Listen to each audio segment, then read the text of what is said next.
25번째 시간입니다. 악은 어떤 모양이라도 버려야 합니다. 라는 제목의 말씀을 가지고 함께 은혜 받기를 원합니다. 얼마 전에 제가 페이스북을 보다가요, 어떤 한 영상이 하나 올라와 있는 것을 보게 되었습니다. 기독교 신문사입니다. 뉴자로 시작되는 그런 조로 끝나는 신문사입니다.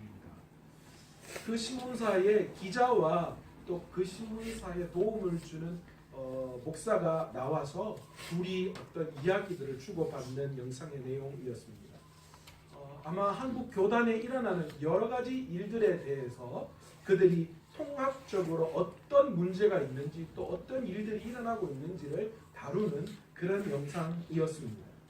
그런데 이 두 사람이요, 이 교단에서 결정한 결정 사안들을 가지고 이런저런 문제가 있다고 지적하기 시작합니다. 그런데 그 지적하는 것이요, 굉장히 너무 한심스럽다. 아니 어떻게 이런 일이 있을 수가 있느냐, 이렇게 비아냥 그리기 시작했습니다. 저도 이분들이 이 신문에서 다루고 있는 그런 이야기들 중에서 굉장히 깨어있고 긍정적인 부분이 많다라는 사실은 저도 인정하고 그런 부분에서 동의하는 부분들도 참 많았지만, 그런데 이분들이 나와서 이 이야기를 하는 게 저한테 그렇게 달갑게 느껴지지 않았습니다. 그런데 그런 이야기를 하는 와중에서 거기에 있는 목사님의 입에서 나온 말이 어떤 말이느냐, 이렇게 이야기를 하더라고요. 만약 자기가 생각했을 때 성경에서 인권에 대한 차별적인 이야기를 한다면 결국 그것은 우리는 그 내용의 성경은 받아들일 수가 없다. 그것은 성경이 털린 이야기다. 그렇게 해석을 해버리는 이야기를 들었습니다. 그때 제가 깜짝 놀랐어요. 만약에 이 이야기대로 한다면 물론 그분은 전제를 깔겠죠. 성경은 그런 이야기를 하고 있는 게 아니다 라는 전제를 두고 이야기를 하셨겠지만, 그런데 그 이야기를 잘못 받아들이면 어떻게 받아들일 수 있는가? 우리가 생각건대 성경에서 이야기하는 부분이 오늘 우리가 이야기하는 도덕적인 부분과 상식적인 부분을 기준으로 봤을 때 그것이 이해가 되지 않을 때는 그 성경은 잘못되었다라고 받아들일 수 있다라는 거죠. 그러면 성경에 오류가 있다라고 생각되어지는 것이고요. 그렇게 되면 성경을 100% 하나님의 말씀으로 받아들이지 못하는 일들이 일어나게 되어지는 거예요.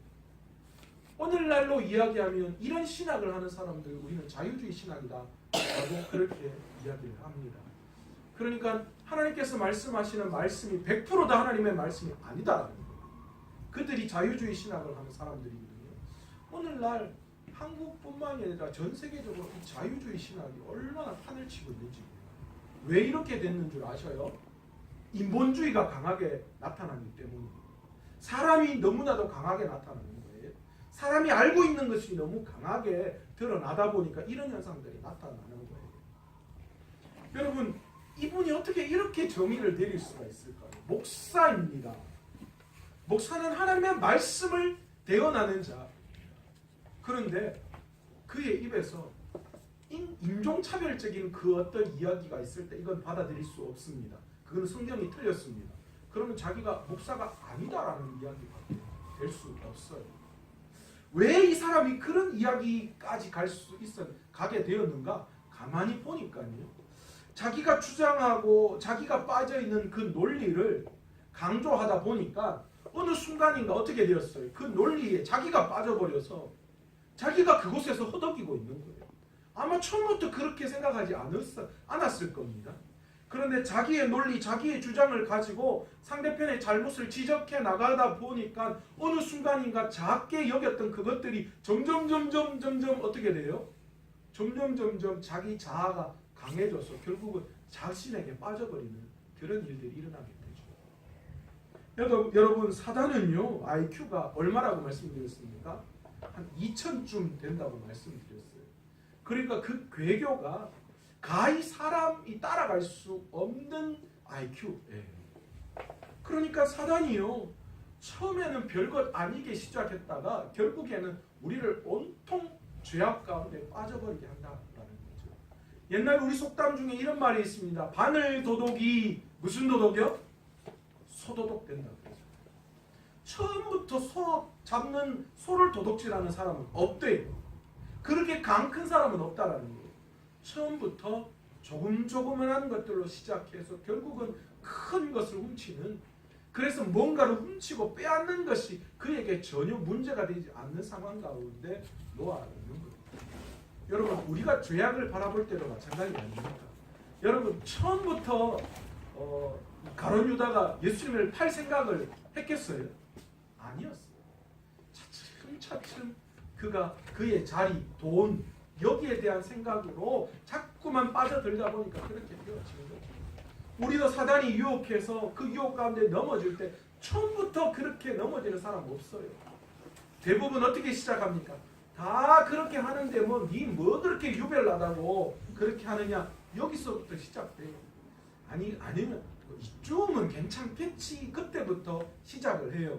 그러다 보면 어떻게 됩니까? 점점 그 도가 지나치게 되고 결국은 그 길에 접어서서 이제는 빠져나오기 힘들 만큼 유혹에 빠져버리게 되는 게 오늘 우리의 현실이라는 거죠. 오늘 본문도 마찬가지입니다. 자, 우리는 오늘 본문을 어디서부터 시작해야 하느냐? 고린도전서 8장에서부터 이야기를 시작해야 합니다. 고린도전서 8장의 이야기가 뭐였습니까? 우상에게 바쳐진 재물을 먹는 문제, 그것이 아직도 끝나지 않았습니다. 그 이야기를 바울이 계속해서 지금 이야기로 끌고 나아가고 있습니다. 바울은 이 고린도 교회의 문제 앞에서 먼저 주장한 내용이 있었습니다. 초반에 뭐라고 이야기했습니까? 우상에게 바쳐진 재물은, 우상은 아무것도 아니기 때문에 너희가 그 음식을 먹는 문제에서 자유해도 된다라는 그런 의사를 밝혔습니다. 그런데 여러분, 바울이 그 이야기를 하고 난 다음에 오늘 본문을 통하여서 더 구체적으로 우리에게 무엇인가를 예를 들어 제시하고 있다는 거죠. 바울은요, 강압적으로 무조건 그러니까 너희를 따라와 이렇게 말하지 않고 무언가를 제시하고 우리가 판단할 수 있도록 하고 그 판단을 따르게 했다라는 거죠. 얼마 전에 주일날이었죠. 이 장로님하고 대화를 했는데, 옛날에 기제사나 이런 게 있으면 거기에 이제 괜히 참석하면 두당 뭔가를 하나씩 나누어 줬다라고 그렇게 말씀하시더라고요. 그러니까 애가 적건 크건 간에 머릿수대로 떡 2조각, 고기 몇 점, 전 하나 이렇게 해서 포장을 해서 참석한 사람에게 다 주어서 나눠 먹었다라고 그렇게 말씀을 하시더라고요. 옛날 우리 때의 제사는 그랬던 것 같아요. 그래서 그게 꼭 마을 잔치처럼 이게 제사고 먹을 떠나가지고 그냥 그놈의 떡 한 거, 고기 한 점 먹어보는 그게 기쁨이었기 때문에 그렇게 함께 참여하고, 그래서 그 제사가 마을 잔치처럼 그렇게 여겨지는 경우도 있었습니다. 그런데 고린도 교인들 안에서도 이런 마음들이 좀 있었던 것 같아요. 우상에게 바쳐진 그 음식에 대해서 아무것도 우상에게 바쳐진 건 우상 아무것도 아니니까 고린도 교회 성도들에게는 그것 좀 먹는다고 해서 문제되지 않는다. 쌈값에 좋은 양질의 고기를 먹을 수 있다. 그렇다면 그거 좋은 거 아니냐라고 그렇게 생각하는 사람들이 많았다라는 거죠. 그래서 그거 먹는 거에 대해서 자유해야 한다라고 이렇게 생각하는 사람들이 점점 많아졌습니다. 그런데 오늘 그런 모습을 본 바울이 처음에는 너희가 우상은 아무것도 아니니까 너희가 자유해도 된다라고 말씀을 그렇게 하셨지만, 오늘 본문에 와서 10장 14절에 뭐라고 이야기합니까? 내가 내 사랑하는 자들아 우상 숭배하는 일을 피하라, 그렇게 이야기합니다. 앞쪽에서는 자유해도 된다라고 이야기했는데 여기에서 말할 때에는요, 우상 제물을 먹어도 된다라는 그런 개념보다도 우상은 아무것도 아니다라는 것을 강조하기 위해서 너희가 자유해도 된다라고 그 이야기를 했습니다. 그런데 바울이 구체적으로 오늘 본문에 와서 우리에게 이야기하는 게 뭐냐? 너희는 우상 숭배를 해서는 안 된다라는 정의를 내리고 있습니다. 왜 그럴까요? 바울이 왜 갑자기 너희가 우상 숭배하는 것을 피하라라고 이야기했는가? 여기서 바울이 피하라라고 이야기한 이 피하다라는 단어는요, 어떤 뜻을 포함하고 있느냐 하면 피해서 도망가는 거예요. 스스로를 지켜야 한다라는 뜻의 그 내용을 더 많이 담고 있는 거예요. 그냥 그 자리를 피하는 것이 아니라 네가 그 유혹 앞에서 이겨내야 한다. 스스로 너를 지켜내야 한다라는 것을 더 강조하고 있는 내용입니다. 그러면서 바울이 강조한 이야기를 가지고 나온 게 뭐냐 하면 앞에 1절에서 13절까지 이야기했던 출애굽한 이스라엘 백성이 뭐 했는 것 때문에요? 우상 숭배한 문제 때문에 넘어지고 말았던 것을 그들에게 이야기한 거예요. 너희 봐라. 출애굽의 그 기적을 체험한 그들이었지만 그들이 강권적으로 하나님이 인도하셔서 세례를 행하시고 성찬을 행하셨던 그 백성이었지만 그러나 여전히 그들도 어떻게 되었다는 거예요? 그들도 우상 숭배함으로 말미암아 그들도 넘어지고 말았다라는 것을 그렇게 이 고린도 교회 성도들에게 강조하면서 너희가 지혜 있는 자라면 지혜롭게 그 부분을 받아들여야 한다라고 그렇게 권면을 하고 있습니다. 그러면서 바울이 구체적으로 우상 숭배하는 것을 어떤 것에 비교하고 있냐면 오늘 우리가 행하고 있는 성찬의 예식과 같이 동일하게 비교하고 있다라는 겁니다. 우리가 성찬 예식을 할 때에 주님의 떡과 그 잔을 피를 나눌 때에 그것은 결국은 어떻게 되어지는 거요? 예수님과 하나가 되어진다라는 의미를 포함하고 있다라는 거예요. 또 구약의 제사를 이야기하면서 구약의 제사를 드릴 때에 그 제사 중에 일부분을 제사 드리는 사람들이 함께 나누어 먹었던 것에 대한 이야기를 하면서 이 모든 것들이 의미가 바로 예수님과 하나가 되어지는 것을 의미하는 것처럼 너희가 만약에 우상에 드려지는 그 제물을 먹는다라고 이야기할 때 그것은 단순히 음식만을 먹는 것이 아니라 우상에게 드린 제물은 귀신에게 드린 것이기 때문에 너희가 그 음식을 먹을 때에 귀신과 연합하게 되어진다라는 것을 이야기하고 있는 거예요.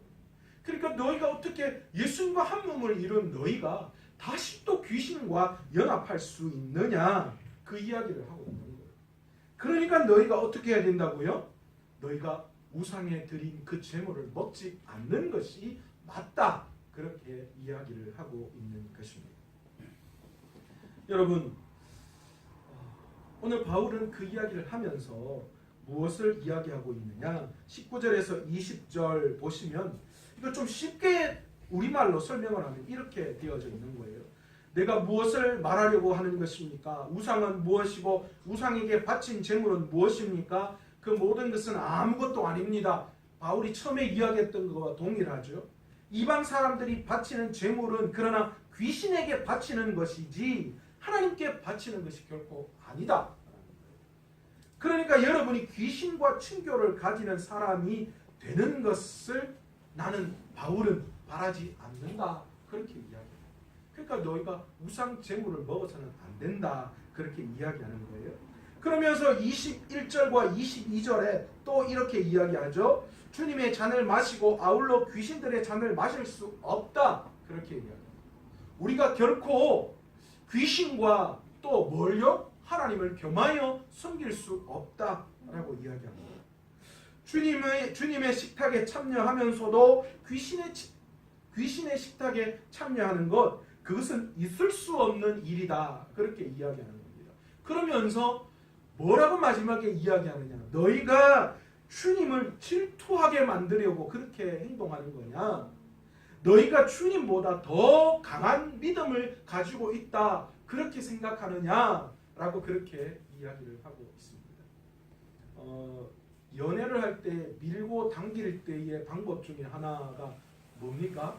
내가 사랑하는 사람에게 네 없어도 다른 사람, 네 좋아하는 사람 있다라고 살짝씩 경각심을 심어주게 하는 거 그게 밀당의 고수들이 하는 이야기라고 합니다.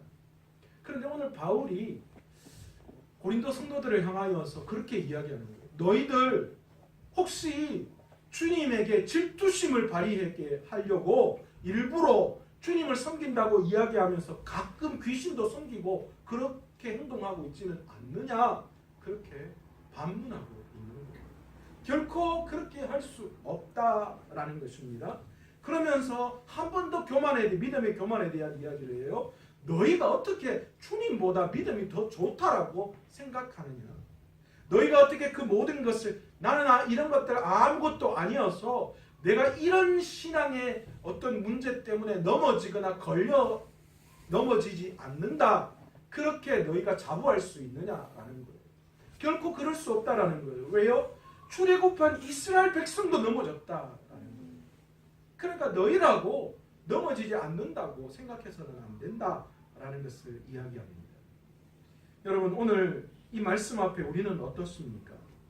오늘 고린도 교인들처럼 오늘 우리는 아니라고 이야기할 수 있을까요?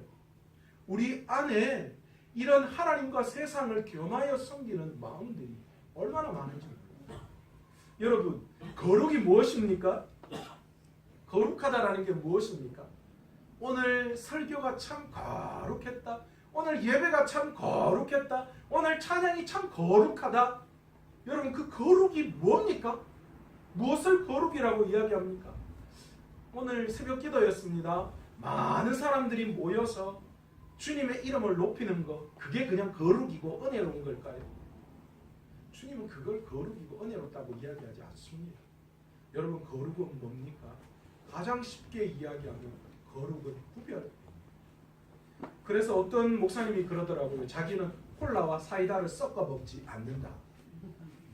주님은 섞이는 걸 싫어하기 때문에 자기는 오직 하나만 먹는다. 콜라면 콜라, 사이다면 사이다다. 그렇게 이야기하시더라고요. 뭐 그런 문제는 아니에요. 그러나 우리 주님이 정말 싫어하시는 것, 세상과 하나님을 겸하여 섬기는 것. 그래서 거룩은 구별됩니다.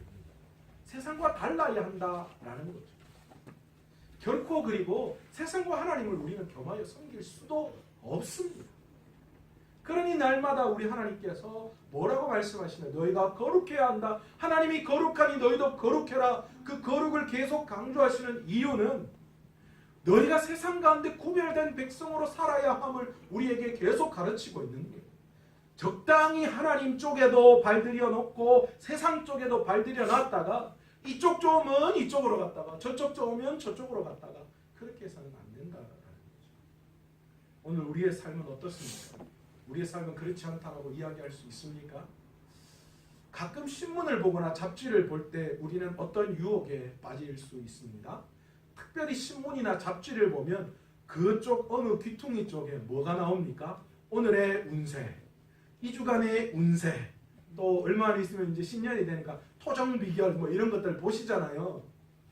안 보시는군요. 잘하고 계시는 거예요. 교회를 다니지만 그런 것들을 접할 때마다 우리는 살짝 강조합니다. 그러면서 속으로 그렇게 생각하죠. 이런 건 뭐 아무것도 아니니까 봐도 되지 뭐 한번 보자. 뭐 뭐라고 켜놨는지 보기만 보자. 그러면서 괜히 한 거 보고 동쪽에서 괜히 있고 주머니를 닫아가고 그래? 에이 뭐 이거 아무것도 아니다 하면서 동쪽으로 계속 향하는 우리의 모습은 뭘까요?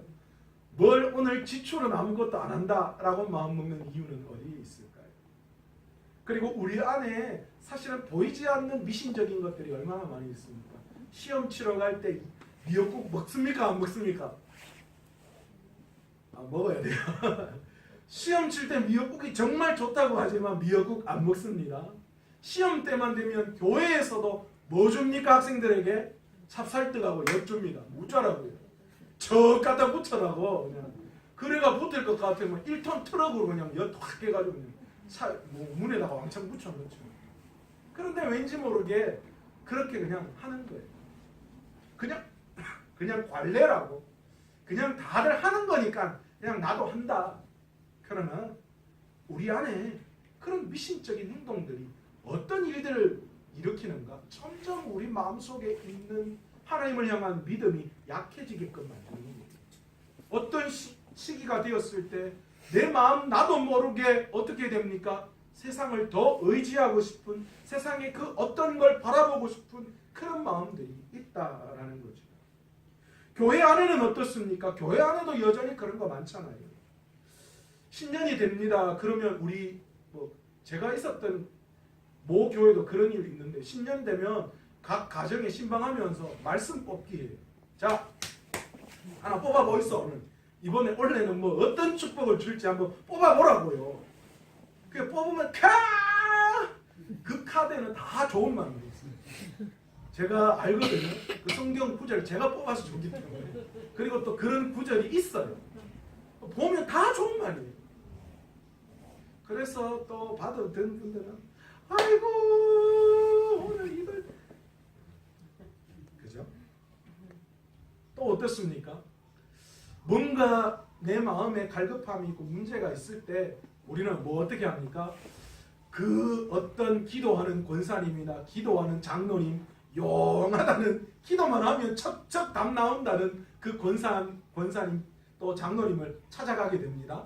아니면 기도원 원장 어디 기도원에 가서 기도하면 용하게 막 다 된단다 하는 그런 기도원 그런 사람 찾아가서 뭔가 뭐 하나 넣어놓고 아이고 이번에 어떻게 되는지 한번 좀 잘 좀 봐주이소 하는 것처럼 뭐 어땠답니까? 어째 된답니까? 그렇게 물어보는 그런 마음이 있습니다. 이거 다 뭡니까? 우리 안에 우리도 인식하지 못했던 그런 여러 가지 습관적인 우상들이 여전히 우리 마음 안에 존재하고 있다라는 거죠. 물론 기도하고 기도원 찾아가고 잘못된 거 아니에요. 그러나 그런 마음 속에 자꾸만 우리 마음 안에는 무언가 다른 믿음과 또 말씀과 이런 것을 의지하는 것이 아니라 자꾸만 내 안에 있는 세상적인 생각들이 그 안에 작용하더라라는 거예요. 여러분 이런 마음에 자유할 수 있는 마음이 있습니까? 없어요. 자꾸만 그렇게 우리의 마음을 빼앗는 게 누구 짓입니까? 사단의 짓이에요. 그렇게 우리가 걸려 넘어가도록 만듭니다. 처음에는 별거 아닌 거라고 생각하겠지만 결국은 점점 가면 갈수록 그 사단의 계교가 우리를 잡아먹고 말고 결국은 교회를 떠나는 일들이 생기게 되어지는 거죠. 여러분 신앙생활을 잘 한다면 교회를 떠나는 사람이 있겠어요? 없어요. 저도 요즘 들어 이런저런 분들 이야기 들어보면요. 교회에서 상처받아서 떠난 사람이 더 많대요. 그 상처 왜 생기는 거예요? 내가 하나님 앞에 거룩한 자로 구별되게 그렇게 나아간다면 여러분 어떻게 상처가 있을 수 있어요? 상처가 있다라는 말은 어떤 말이에요? 다른 말로 내가 하나님의 말씀만 바라보고 하나님만 의지하고 나아가는 것 이외에 다른 어떤 것도 있었다라는 것을 이야기하는 거죠. 결국은 그것들이 점점 우리를 잠식시키고 그래서 하나님과 세상을 경하게 되고 결국은 하나님의 마음을 빼앗아가 버리고 세상이 온통 우리를 지배해서 결국은 교회를 떠나버리는 그런 안타까운 일들을 자아내게 한다라는 거죠. 여러분 오늘 바울은 그런 고린도 교인들을 향하여 그렇게 이야기하는 거예요. 우상 아무것도 아닌 것 같다. 하나님이 유일하신 하나님이시고 이 땅에 다른 모든 건 우상으로 섬길 만한 게 없다라는 거예요. 그러기에 너희들이 다 자유해도 좋지만 그러나 그런 자유 속에서 조그만한 죄악의 불씨가 조그만한 세상을 향한 그 마음이 점점 우리를 잠식시키고 잡아먹어서 결국은 하나님을 떠나는 일들이 생길 수 있다는 거예요. 그러니까 뭐라고 이야기합니까? 아예 우상은 아예 죄악의 그런 기초는 아예 처음부터 그 뿌리를 완전히 뽑아야 한다라는 것입니다. 여러분 몸에 종기 한번 나 보셨습니까? 종기 났을 때 어떻게 해야 맞는 거예요? 아프니까 슬 짜놓으면 어떻게 돼요? 그러면 원래 난 종기의 2배가 됩니다. 그런데 종기 짤 때 어떻게 해요? 예전에 저희 아버지가 계실 때요. 제가 종기 나니까 가만있어 봐라 다 됐대 그래 해놓고는 짤 때 막 그냥 진짜 눈물이 쏙 나도록 얼마나 세게 꽉 눌러버리는지. 그런데 슬 짜면 어떻게 돼요? 그러면 그 뿌리가 빠지지 않아서 더 크게 자리를 잡게 되고 더 골마 터지는 일들이 일어납니다. 여러분 우리의 신앙을 점검해 보아야 합니다. 나는 지금 괜찮으니까 내 은혜 받았으면 이까짓 거 정도야. 그래서 이 정도는 할 수도 있다. 아니면 이거 참 유별나으로 남들 다 그래 하는데 대충 그래 넘어가면 되지. 아니요. 그렇게 하면 안 됩니다.